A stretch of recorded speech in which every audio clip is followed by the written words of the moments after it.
This video is a follow-up to my video entitled Salad Days, in which I bidded on and won this Mercury watch on Ricardo. So I've received the watch now, and we're gonna test it for radium, which I already did, and it has radium on it. So I'm prepared to open it with some mask and gloves and stuff. And we'll find out what the movement is, and then we'll try to look up the movement on RAMF. And beyond that, I'm not going to do any kind of repair or restoration on it today because of the radium. Basically, I just want to kind of get the lay of the land and figure out what's going on here. I think it's an amazing find, and it's super interesting to me. The thing that I was really curious about is that power reserve indicator, which I've already observed it and it doesn't seem to be working. But what's interesting about it is that it's there. And once we see the movement number, assuming that we can from the back, then we'll be able to look that up and see if that, find out what movement has power reserve. I am new to watchmaking, and I have no idea how power reserve meters work on any watch. I've never looked at that. And that's what really interested me about this, because I'm pretty sure it's not a standard ETA movement, but who knows. The other thing, unfortunately, is that to really see how the power reserve works, we're going to have to remove the dial, which I'm not prepared to do. We might do it today, but I don't think I'm really prepared to do that because of the radium. So the first step is just to show you the Geiger counter. So anytime you're buying old watches, vintage watches, you should have a Geiger counter, and you should test them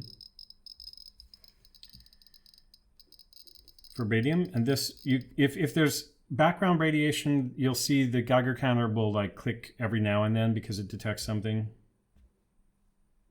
Now it just wants to prove me wrong. There you go. And then when you put the watch face near it, it'll go crazy like this. So this definitely has radium. And so what I was saying is, anytime you're buying watches on eBay or whatever, the older they are, the more careful you need to be. Generally, radium was phased out in the late 50s, early 60s. But this is a beautiful dial that has radium paint on the indices and probably on the hands. So we need to be careful. The reason you need to be careful is because radium has a half-life of 1,600 years. And from what I've read, your body assimilates it and thinks it's, what's it called?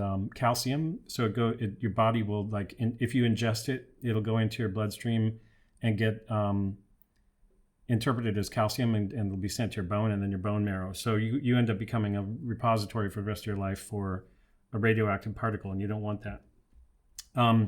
It also gives off radium gas. I have a huge office with a huge airspace, so I'm not that worried about that, but I'm going to wear a face mask for dust particles, and I put this blue throwaway thing down to catch anything that happens to fall out of it, and then I'm going to wear gloves and goggles.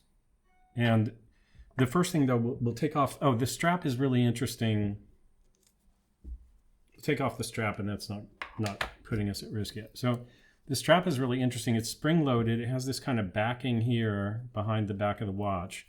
So you just slip it on, and then it grips your wrist. I've never seen that before, and it's kind of cool. I don't think for my wrist this is not too grippy. Like, there's no way it would fly off, but it's also not like uncomfortable. So I think that's kind of cool. And I think that's an 18 millimeter.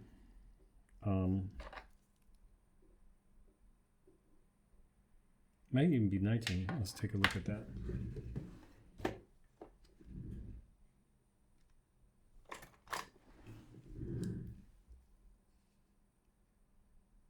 .5 lug width. So that's kind of common, can be used on other watches. But I think it'll be nice to keep it with this one. The other thing is gold plated, and the gold plating seems to be over steel because it's worn on the corners. We'll look at that under the microscope. But it's over something that's shiny enough that it doesn't really leap out at you where the gold plating is worn. So also, I generally don't like gold plate, but that looks all right for now. And it'll look great when it's cleaned up, I'm sure.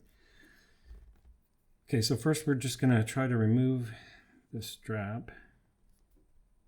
Oh, I can put it on the time grapher too.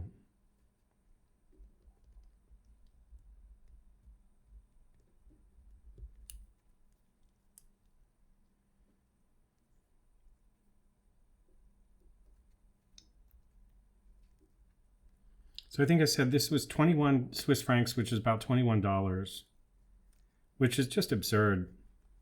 Like, I feel so lucky to have access to this kind of artifact here in Switzerland. Also, I'm gonna increasingly try to treat watches like they're very special. I think it's a good habit to get into. And I'm sure I'll mess up, but like if you try to treat it like it's a Patek Philippe, and then even though it only costs $21, it's good practice for when you start working with more expensive watches. So, okay, I want to look with the microscope before we open it. The case back, this case back tool is perfect, which is great. But I want to put the gloves on and the mask and everything before I get into that. So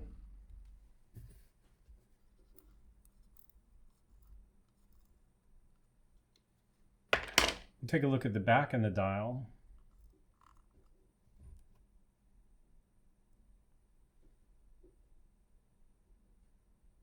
Stainless steel back. That means the case is probably some kind of base metal alloy, not stainless steel, but it could be stainless steel.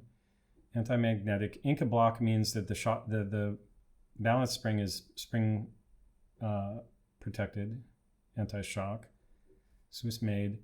And I can't really tell if that wear, it seems like it's got some wear from that back rubbing on it, but it also seems like it's in pretty good shape.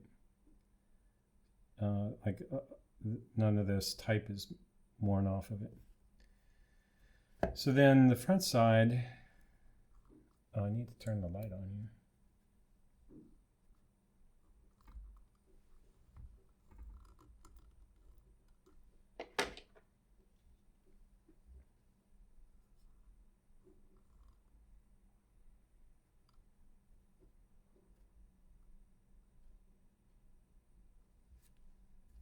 There's a couple things I noticed about this that I'll try to show, which is there's like hairline cracks in the, here you go. See this kind of like spider web hairline cracks in the dial? I mean in the crystal everywhere. I purchased another watch that was like this age and it had that. And even though those look deep, and they aren't just surface scratches, that is like cracking. It was possible on this other watch. I managed to remove it all with sandpaper by taking off probably like 1/8 of a millimeter or something, maybe more. I removed it all and I got the crystal back to perfect transparency. But the problem with this one is it's also in the magnifying lens.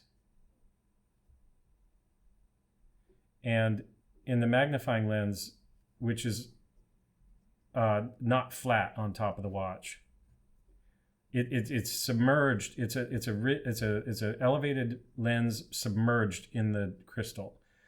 So because there's cracks in that would be very hard to sand down, because basically you're going to change the optical quality of the lens. But it may be something that I try anyway, just to show when I do actually work on this. I may try to show how you can, sometimes you can take out those hairline scratches. It's really interesting because you can't see how deep or shallow they are until you get into it. But this crystal also has a big crack here. So all this cracking is underneath, and that means that it's not going to be repairable. But it'll still be an experiment. I can see how much of the spider web crack I can take out. I'll have to replace it anyway. But this can be replaced with a Cousins sells crystals with magnifying lens, and maybe do one without a magnifying lens. It's not really necessary.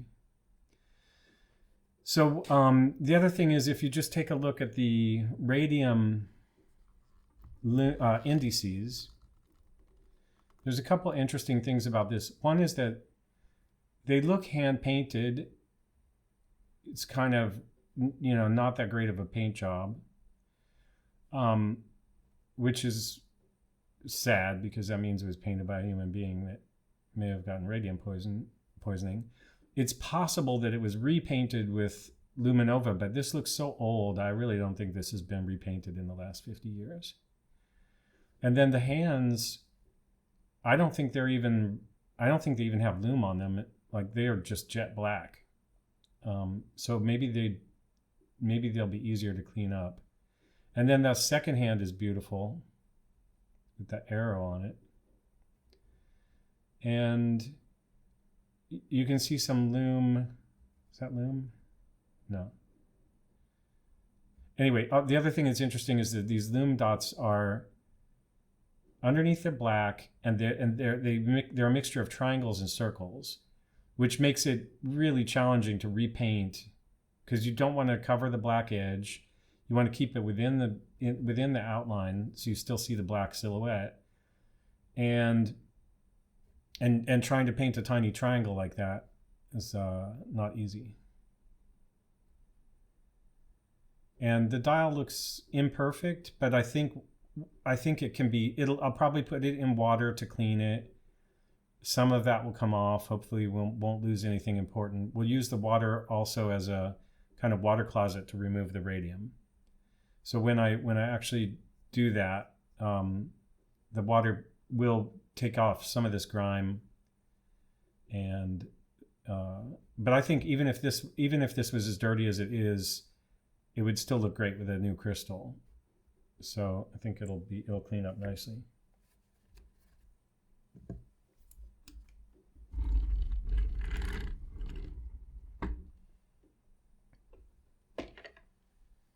So the next thing I'm going to do is get ready for the radium.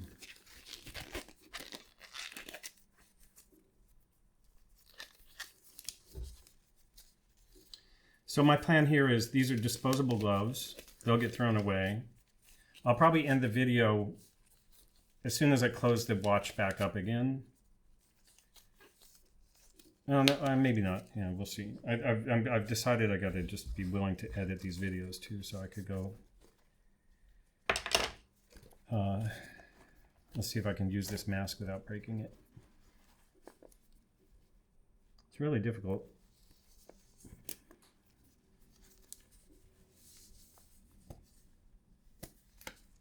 This is a 3M N95 dust mask. It's like pre-COVID. So it's for dust and this kind of work, not for COVID. The goggles are kind of probably overkill.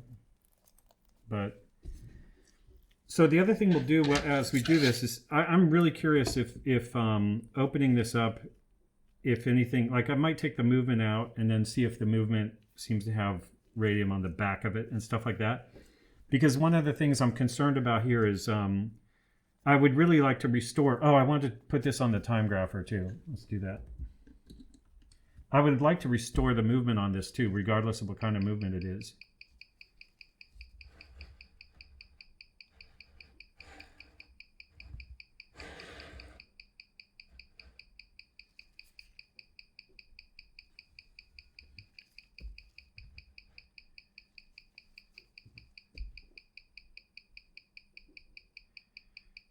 So it's running way fast.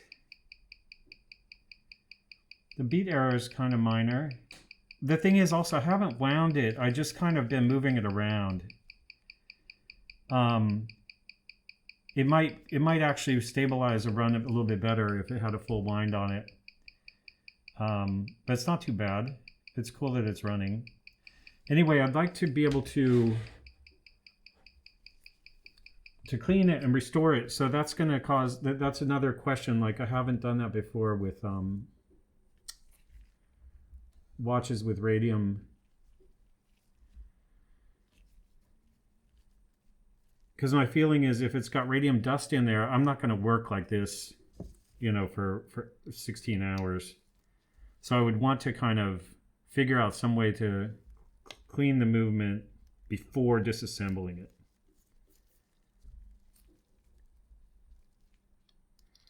Oh, also, you notice how dirty this is.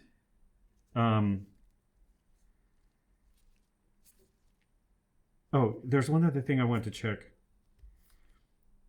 This is, oh, I know, I already did check this, but I'll show you. This has no quick set date, this movement. So see how it switched to 7? When you go backward, it switches to 6 again. So this is like I have a Rolex 1603 from 1962. It has a similar movement. Oh, there's another thing I want to do. The sound of the winding.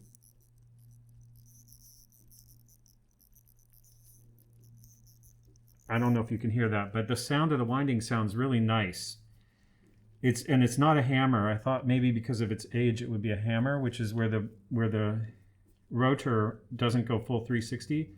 But it's a very nice winding sound, and it feels like it's full 360.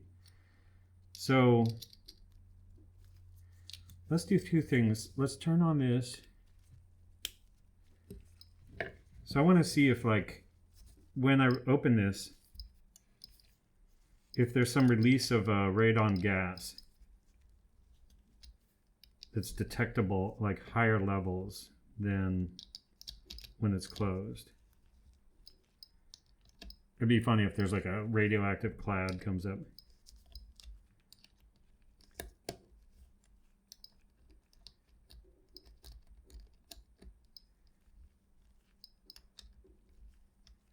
Bursts into flames.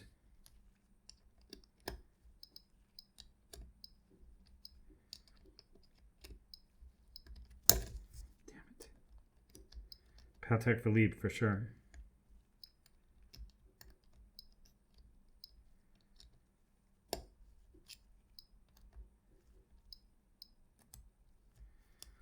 I always hate this. I should have cleaned it back before, because there's so much loose dirt. It's like going to fall inside the watch. But this watch is going to get cleaned. Oh, interesting. Why is the back? I noticed this. The ring turns, but the back stays in the position. So there's a rotating ring.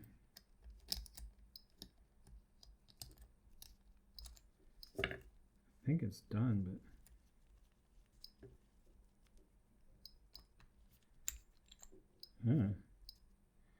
can't see anything. No, there's a huge gasket. Oh, so I didn't see any. Wait, I was gonna say I didn't see any burst of radon gas or anything, but oh wait, the whole movement wants to come out now. Man, this is interesting. What the hell is going on?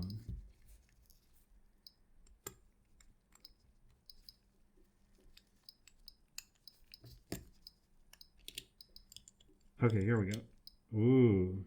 So it's got this big metal.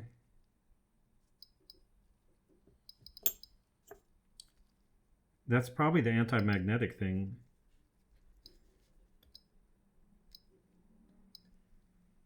Wow, that's beautiful. Okay, so I already see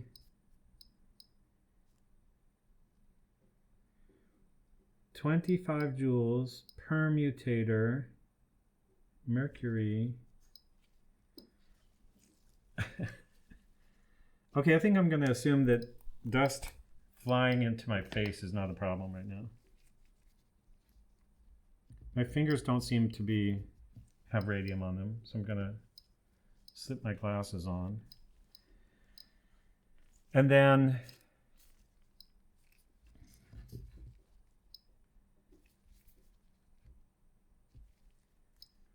we'll get the microscope over here to see what that movement number is.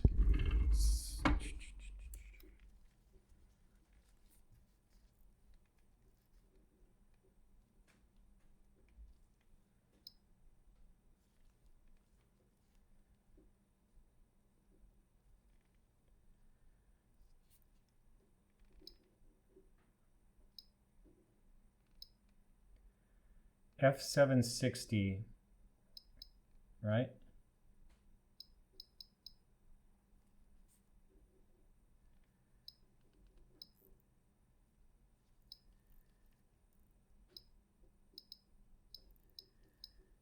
That's super interesting.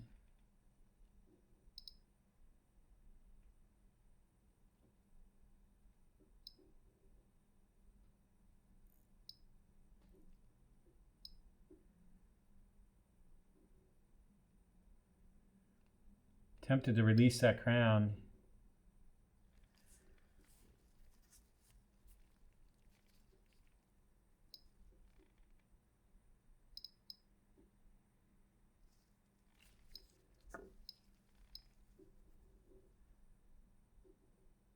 Okay, anyway.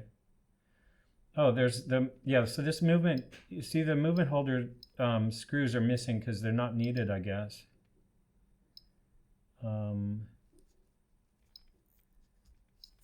There's one here. So that in a different casing situation, you would have that. And there's one up here. This case doesn't require those. By the way, I bought a box of these from Cousins. So these are just replacement movement holder screws if you're moving a movement from one case to another. Okay, so then, oh, F760. So what we want to do now is go to RAMF.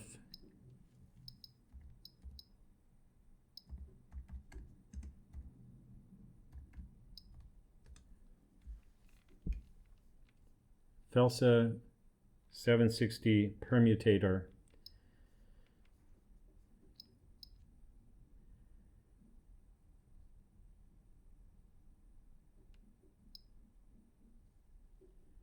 Power reserve display, yep. 9 o'clock.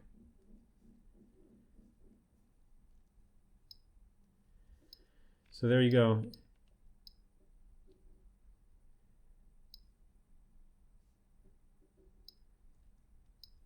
There's your power reserve pin. Or hand, or whatever you call it. Which, like I said, it's not working, but... So that's cool. We got a Mercury. Oh, the years of production. 1955. Oh, and let's look at the incabloc. Yeah, that's beautiful. Let me zoom in on that.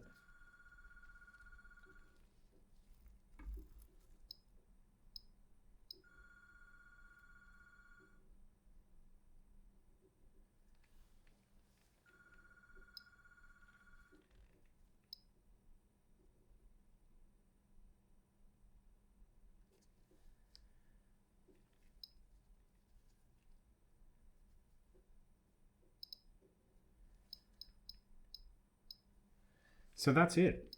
That's the $21. Imagine the joy that that thing is going to bring me as I try to disassemble it, clean it, reassemble it, lubricate it. Can't wait. And also, something about the whole nature of amateur watch restoration is like, if I don't do this, who is going to do it? Like, it's just not worth it for a professional. Oh, I forgot the gasket. It's not worth it for a professional to restore a watch that costs that's only worth $20.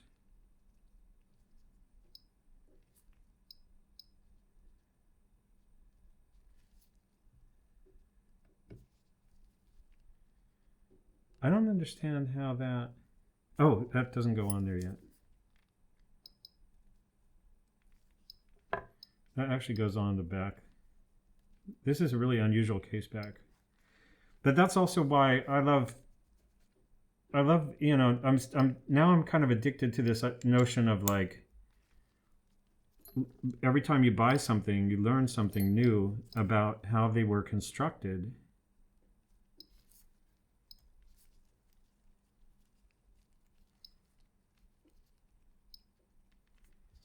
You know, this is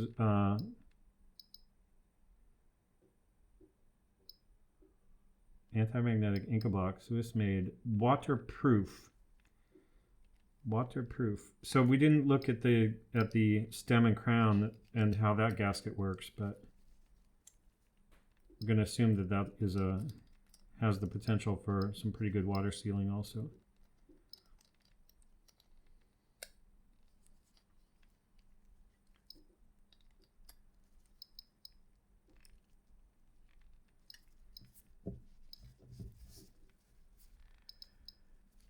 So once I clean this, if I'm able, it'll be really fun to get that power reserve working. And what an amazing 1955 movement.